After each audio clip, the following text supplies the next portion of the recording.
Yo, what's up? This is Sicko Soldado, Dead Silence Records. Chilling out with the homies from Steelo Magazine. What's up? So you started to rap in the early 2000s, correct? Yeah. What motivated you to begin back then or no? Actually, just, I just got inspired by listening to other MCs that were kind of like me. And, I just, not really like me, but I felt like I was like them. Like, we were like on the same page. And I wanted to be a voice, or to represent where I was coming from, my perspective, you know what I mean? So that's kind of like how I started, like, wanting to be an MC and starting to rap and stuff. Can you tell us a little bit more about the group you belong to, Dos Rivales? Yeah, that was actually one of my first little group that I had, and it was with one of my, like, my ex-chick, whatever. And it was cool. It's a good stepping stone for me because I learned,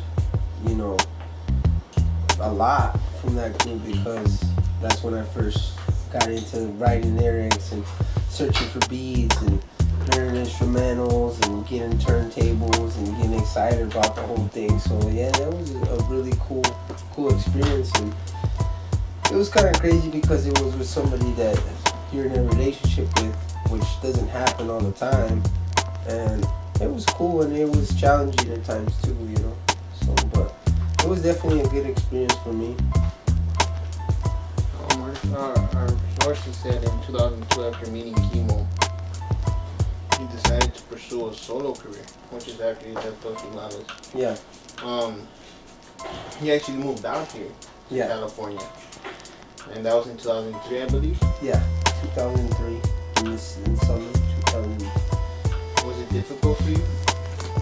At first, when you're coming from somewhere else, you're like on the outside looking in.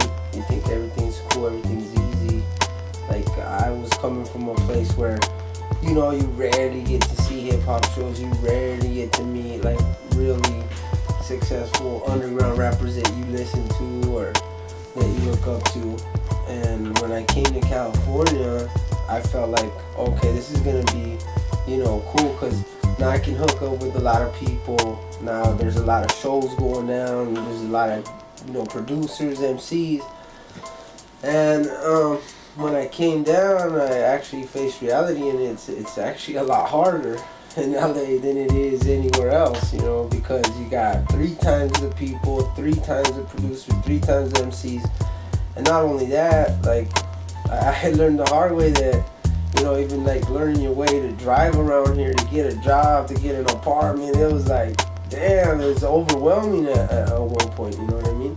And not having family around it made it even harder and more of a challenge, but, having friends like Chemo and, other friends like my homeboy Albert and the homie Maniac, they actually helped me out a lot as far as like, spiritually and financially, and, kept me motivated and stuff, because if you don't have people around like that, you're easily gonna like fall into that, into that hole that you want to just give up and go back home, because that's where you're comfortable. That's where you can go. You can go to your mom's house and be like, hey mom, shit didn't work out, I'm gonna crash here now.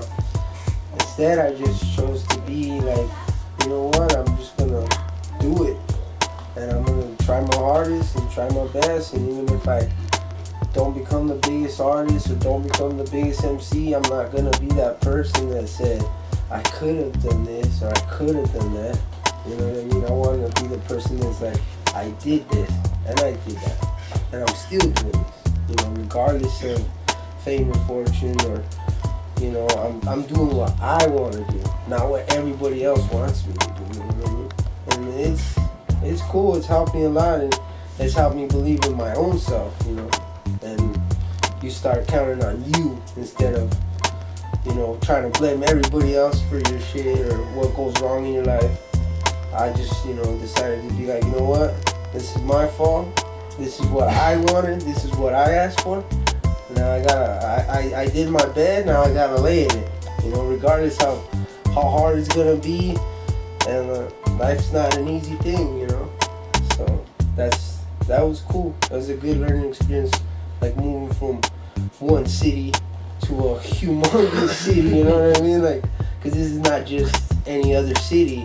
You know, you're coming to Los Angeles where, you know, like I said, I'm from the outside. You hear all this gangbanging, all these things that are going on, the car chases, and just all the media hype stuff. But actually, when you come to LA, it's definitely a humbling place, that's for sure. You know, you see the people that are actors and stars and all this money and stuff, but then you actually see Skid Row and, you know, the bad parts of town, and you're like, damn, this is a lot harder than I thought, you know.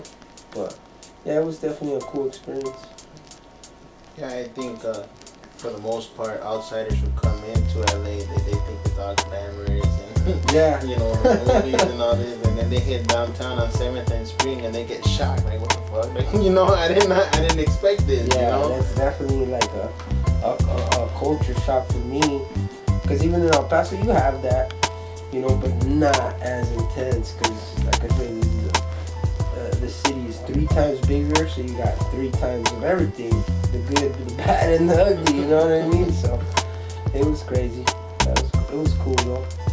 You gotta get used to it, you know. You gotta have, like they say, snake skin or gator skin to be in this type of industry, because not everybody's gonna like your shit. Not everybody's gonna support you, and there's gonna be people that are gonna try to put you down to the lowest level. You know what I mean? Especially here in LA, where everybody's used to all the glamour. They want to be rolling with the most expensive shit, or rolling with the best, and you know what I mean? And you get criticized more because you live in LA. And you're like, oh, you're supposed to have the tightest shit. You're supposed to have the bombest buzz. You know what I mean? So it's definitely a cool experience living in LA. I've learned a lot. I learned a lot about people, and I've learned a lot about myself too. Like learning what I can handle and what I can't. You know.